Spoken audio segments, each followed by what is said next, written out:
நம்ம ஒண்ணுமே இல்லை நினைச்சிட்டு இருக்கோம். ஆனா தேவனிடத்துல ஆலோசனை நமக்கு இருக்குங்கிறத நம்ம நினைச்சிடறோம், மறந்து போயிடும். எல்லா சிக்கல்லையும், எல்லா போராட்டங்களிலும், எல்லா இடர்களையும் வெளிவரதுக்கு தேவ ஆலோசனை உண்டு. தேவ மக்கள் புரிஞ்சுக்கோங்க. ஹல்லேலூயா. ஒண்ணுமே இல்லை நினைக்காதீங்க, பணம் மட்டும் இல்லை நினைக்காதீங்க, ஆலோசனை கிடைக்கல என்ன நினைக்காதீங்க. நிச்சயமா தேவனிடத்திலிருந்து ஒரு ஆலோசனை உங்களுக்கு உண்டு. ஆமென். ஹல்லேலூயா. அந்த ஆலோசனைக்காக நீங்க ஜெபிங்க. நீங்க எல்லாம் பொருளுக்காக தான் ஜெபிக்கிறோம். அது வேணாண்டவர், ஒண்ணுமே ஆண்டவர் எனக்கு தாரும், மாவு தாரும், பருப்பு தாரும், அரிசி தாரும், இதெல்லாம் ஜெபிச்சுட்டு இருக்கோம்.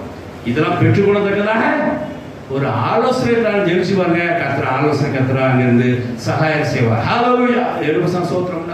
வலையை எந்த பக்கம் போடுன்னு இப்படி போடு என்று சொல்லி சொன்னார். வாசிக்கலாம். போடுங்க.